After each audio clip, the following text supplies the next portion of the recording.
Okay, very good. How do you do?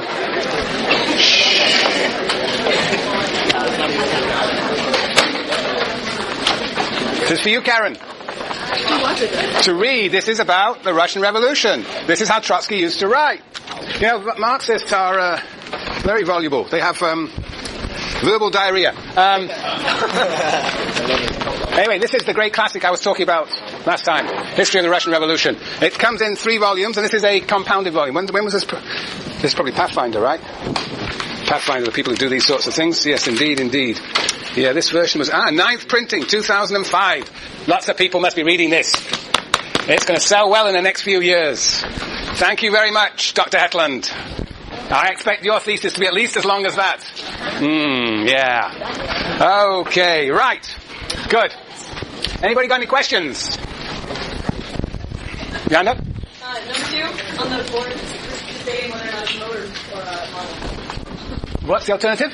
Mode or model? Mode or model. Model. Abstract model. Yeah. Sorry, because you can't see around the corner there. It's pretty difficult from here, actually. You must be getting used to my writing by now. No? Wait, I didn't catch that. What was it said? What was said in the audience? The peanut gallery.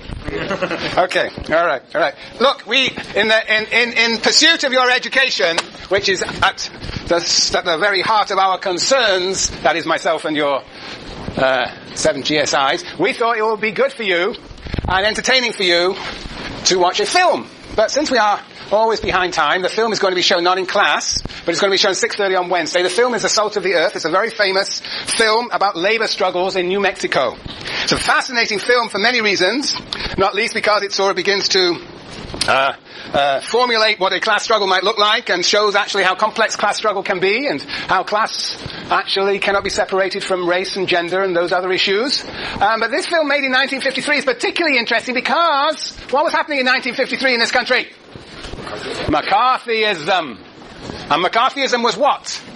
Matthew? Incarcerating people who are accused of communism. Well, incarcerating some, but anyway, we could say there was what shall we call a witch hunt for those who might be identified as communists. And many people were identified as communists who in fact were not communists. But anyway, it was a witch hunt around the country, associated with the name of Senator McCarthy. And this film plonked itself right in the middle of the McCarthy period and had all sorts of associations with the Communist Revolution in the Soviet Union and was used by the McCarthy Commission, by his congressional committee, to demonstrate to all concerned that the film industry, Hollywood and the film industry, was deeply in bed with communism and conspiracy. So this film actually played a very historic role. It was repressed in many parts of the country, and only later in the 1960s did it have the widespread viewing that it has today. Anyway, it is about a labor struggle. Yeah, I think it is New Mexico, right?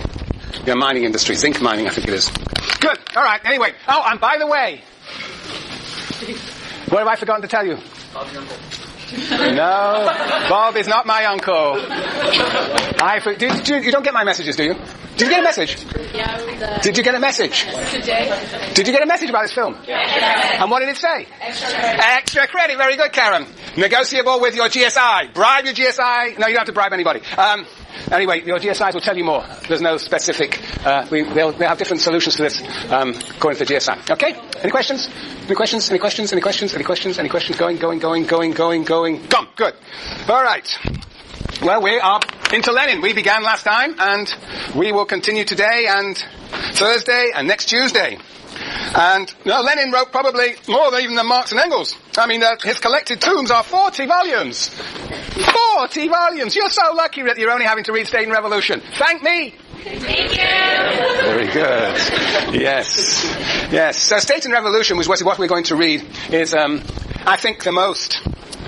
Yeah, I really do. I think it's the most significant of his writings. And we're particularly going to talk about it today in connection, we'll talk about it in this course in connection with the problems in Marx, particularly 2 problems, namely the undeveloped theory of the state on the one side and the absence of any theory of transition from capitalism to communism on the other. Anyway, so what you should do is continue reading through Lenin. You've already begun, I know. And the 3 questions that are really at the core of this abstract model of the transition from capitalism to communism. Why must the capitalist state be destroyed? Why must a new state be installed? And why does the dictatorship of the proletariat, which is the new state, why does it wither away? Okay. So that's what we will talk about next time. Today we'll set up the framework with which Lenin operates. So let me give you a little bit of a summary where we are. The question of socialism that just won't go away. Indeed. We'll see how long Obama is tarred with the label of socialist. You know, in some countries, it was a compliment to call somebody a socialist. Between 1890 and 1920, socialism, the idea of a society constructed, of an egalitarian society constructed after capitalism, was just something that everybody accepted almost as inevitable. It was just a matter of when. And I talked about the debates that occurred in Europe, but particularly in Germany, among the different Marxists in the Social Democratic Party in Germany, the debate between Kautsky and Luxemburg, which was a debate between orthodox Marxists, and what basically was going on there is a debate about where are we now? Are we in the final catastrophe, or have we still got to wait? But both of them believed that capitalism was heading to a final catastrophe. It's a matter of when and how one should prepare for it. That was Kautsky and Luxemburg. But on the other hand, there were those who believed, given the problems and the historical processes unfolding in Germany at the time, those who believed that capitalism would not come to a final crisis, there would not be a revolutionary transition to communism, but there would be an evolutionary transformation of capitalism into socialism, associated with a character by the name of Edward Bernstein, who argued that capitalism could contain its own crises, but in containing those crises would become increasingly democratic, would become increasingly accountable to the working class, and would increasingly involve and invoke working class participation and working class democracy.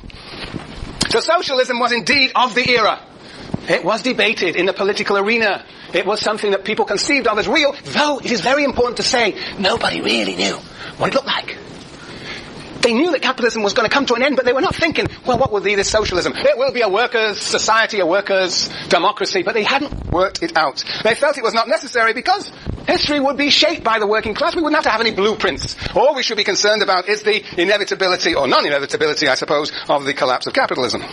Well, that's not the only period in history where socialism was important. By no means.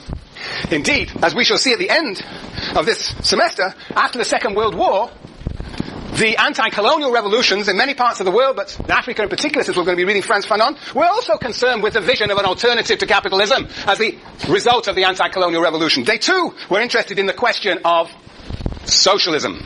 And we will see what Fanon makes of the idea of socialism. We will also see that in Europe, even to this day, but particularly in the period from the 50s and the 60s, there was a whole re-understanding of the nature of the possibility of socialism. And the great theorist of those possibilities is a fellow called Antonio Gramsci, who we read after Lenin. So, only in the United States, I think, has the word socialism become what we might say a dirty word, a pejorative word. Though perhaps there are other places in the world, but most signally in the United States. And, of course, why? Because of the incredible strength of anti-communism, because of the struggles, the world struggles between the two superpowers, the Soviet Union representing a communist society, though we've already decided that communist society had little connection with Marx's vision of communism, nevertheless labeled itself as communist. It was a struggle between that society and the United States. And in that war between, the Cold War between those two superpowers, the idea of communism and socialism in this country had a very negative connotation. A very negative connotation. But that I want to insist, not in other parts of the world. And indeed, there are parts of the world today, yes, there are parts of the world today where socialism is enjoying a resurgent interest.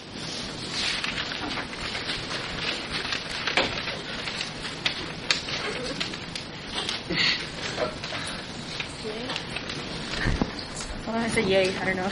Yay, that's not a place on the map. I know. Where is yay? Here is where. Where is socialism enjoying renewed interest? Where is socialism, Juliana? South America, Latin America. Where in Latin America, Lars? Venezuela. Bolivia. Little bit Brazil. And a little bit...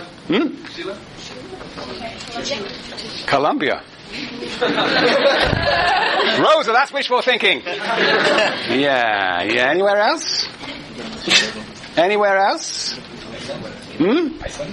Iceland is in Latin America. That's a new one on me. I think we need a geography course before we have a sociology course. Well, obviously...